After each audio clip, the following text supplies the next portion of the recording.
বিসমিল্লাহির রহমানির রহিম। আসসালামু আলাইকুম রহমতুল্লাহ।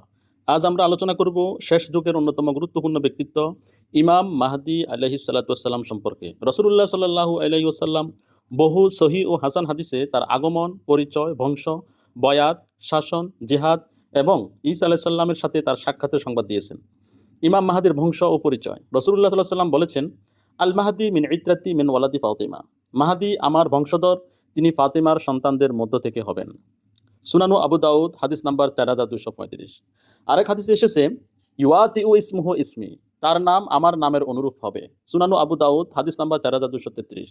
অর্থাৎ তিনি আহলে বাইতের অন্তর্ভুক্ত, ফাতেমা রাদিয়াল্লাহু আনহার বংশধর এবং তার নাম হবে মুহাম্মদ।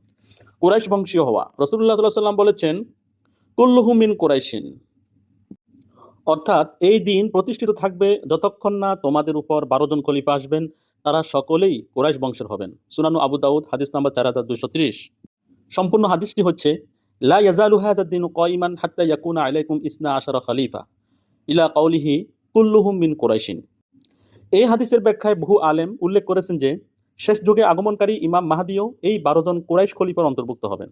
অর্থাৎ ইমাম মাহদি কোনো নতুন ধর্ম বা নতুন নবুয়তের দাবিদার নন, বরং তিনি রাসূলুল্লাহ সাল্লাল্লাহু আলাইহি ওয়াসাল্লামের উম্মতের একজন ন্যায়পরায়ণ নেতা ও খলিফা, যিনি পৃথিবীকে ন্যায় ও ইনসাফ পূর্ণ করবেন। এই কারণেই মুসলিম উম্মাহ যুগে যুগে সহিহ হাদিসের আলোকে ইমাম মাহদির আগমনের বিশ্বাস সংরক্ষণ করে এসেছেন। এবার ইমাম মাহদির শারীরিক বৈশিষ্ট্য। রাসূলুল্লাহ সাল্লাল্লাহু আলাইহি ওয়াসাল্লাম বলেছেন, আজলাল জাবহাতি আকনাল আনফি, তার কুফাল হবে প্রশস্ত এবং নাক হবে উঁচু। সুনানে আবু দাউদ হাদিস নাম্বার 4236।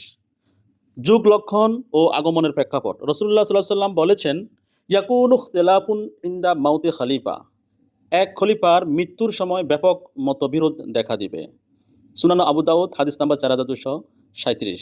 এই সময় তিনি মদিনা থেকে মক্কায় চলে যাবেন। তিনি নিজে নেতৃত্ব গ্রহণ করতে আগ্রহী থাকবেন না। বয়াত কোথায় হবে? হাদিসে এসেছে, রাসূলুল্লাহ সাল্লাল্লাহু আলাইহি ওয়াসাল্লাম ইরশাদ করেছেন, ফায়ুবাইউনাহু বাইনা রুকনি ওয়াল মাকাম, মানুষ তার হাতে রুকন তথা হাজরে আসওয়াদ ও মাকাম ইব্রাহিমের মধ্যবর্তী স্থানে বায়াত করবেন। সুনানু আবু দাউদ হাদিস নাম্বার 4237। অর্থাৎ কাবা শরীফের নিকটেই তার খেলাফতের সূচনা হবে। শামের বাহিনীর ধ্বংস। রাসূলুল্লাহ সাল্লাল্লাহু আলাইহি ওয়াসাল্লাম বলেছেন, ফায়ুখসাফু বিহিম বিল বাইদা, অর্থাৎ বাইদা নামক স্থানে তাদেরকে ভূমিধসের মাধ্যমে ধ্বংস করা হবে। সুনানু আবু দাউদ হাদিস নাম্বার 4237, 4240। এটি হবে তার সত্যতার একটি বড় নিদর্শন। তার শাসন, শিক্ষা ও সংস্কার। রাসূলুল্লাহ সাল্লাল্লাহু আলাইহি ওয়াসাল্লাম বলেছেন, ইয়ামলাউল আরদা কিসতান ওয়া আদালান কামা মুলিআত যুলমান ওয়া জাওরা, তিনি পৃথিবীকে ন্যায় ও ইনসাফে পূর্ণ করবেন যেমন তা জুলুম ও অবিচারে পূর্ণ হয়েছিল। সুনানু আবু দাউদ হাদিস নাম্বার 4233, 4234। তিনি নবী করিম সাল্লাল্লাহু আলাইহি সাল্লামের সুন্নাহ পুনরুজ্জীবিত করবেন এবং ইসলামী ন্যায় বিচার প্রতিষ্ঠা করবেন। জিহাদ ও বিজয়। হাদিস সমূহে এসেছে, তার নেতৃত্বে মুসলমানরা বাতিল শক্তির বিরুদ্ধে সংগ্রাম করবে। শামের আবদাল ও ইরাকের নেককারগণ তাকে সমর্থন করবে এবং আল্লাহ তাকে বহু বিজয় দান করবেন। ঈসা আলাইহিস সালামের আগমন। রাসূলুল্লাহ সাল্লাল্লাহু আলাইহি ওয়াসাল্লাম বলেছেন, মিন্নাল্লাযী ইউসাল্লি ঈসা ইবনু মারইয়াম খালফাহু, আমাদের মধ্যকার সেই ব্যক্তির তথা ইমাম মাহদির পেছনে ঈসা ইবনে মারইয়াম সালাত আদায় করবেন। সিলসিলা সহিহা হাদিস নাম্বার 2293। ইমাম মাহদির ইমামতিতে ঈসা আলাইহিস সালামের সালাত আদায়। হাদিসে এসেছে, তাকাদ্দাম আনতা ফাসাল্লি বিনা, আপনি সামনে এগিয়ে আমাদের সালাত পড়ান। ঈসা আলাইহিস সালাম উত্তরে বলবেন, ইন্নাকুম উমারাউ বা'দুকুম আলা বাদিন, তোমাদের এই উম্মতের কিছু লোক অন্যদের নেতা হিসেবে সম্মানিত হয়েছেন।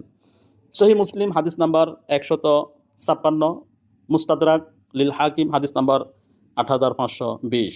এরপর ইমাম মাহদি ফজরের সালাতের ইমামতি করবেন এবং ঈসা আলাইহিস সালাম তার পেছনে সালাত আদায় করবেন। প্রিয় দর্শক শ্রোতা, সহিহ হাদিস সমূহের আলোকে ইমাম মাহদি একজন বাস্তব ব্যক্তি। তিনি নবী নন, বরং রাসূলুল্লাহ সাল্লাল্লাহু আলাইহি ওয়াসাল্লামের বংশধর হবেন, কুরাইশ বংশী হবেন, ফাতেমা রাদিয়াল্লাহু তাআলা আনহার সন্তানদের মধ্য থেকে আগমনকারী একজন ন্যায়পরায়ণ খলিফা হবেন। তার যুগে ঈসা আলাইহিস সালাম অবতরণ করবেন এবং তার পেছনে সালাত আদায় করবেন। তাই যে কেউ নিজেকে মাহদি দাবি করলেই তাকে গ্রহণ করা যাবে না, বরং সহিহ হাদিসে বর্ণিত লক্ষণ ও প্রমাণের ভিত্তিতেই সত্য ও মিথ্যা যাচাই করতে হবে। এখানে একটি প্রশ্ন আসতে পারে, বর্তমানে মির্জা গোলাম আহমদ কাদিয়ানীর অনুসারীরা তাকে ইমাম মাহদি হিসেবে বিশ্বাস করে, এটি কি সঠিক? এর উত্তর হচ্ছে, তিনি রাসূলুল্লাহ সাল্লাল্লাহু আলাইহি ওয়াসাল্লামের ভবিষ্যদ্বাণীকৃত সেই ইমাম মাহদি নন।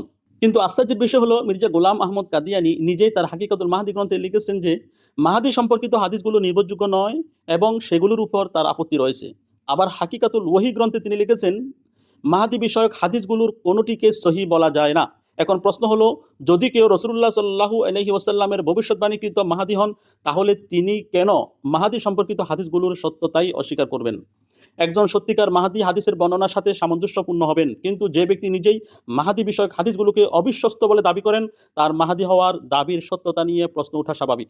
তাই প্রত্যেক মুসলিমের দায়িত্ব হলো ব্যক্তি বা দলের অনুসরণ নয়, বরং কোরআন এবং সুন্নাহ এবং নির্ভরযোগ্য প্রমাণের আলোকে সত্য যাচাই করা। আল্লাহ আমাদের সবাইকে হককে চিনে তার অনুসরণ করার তৌফিক দান করুন। আমিন।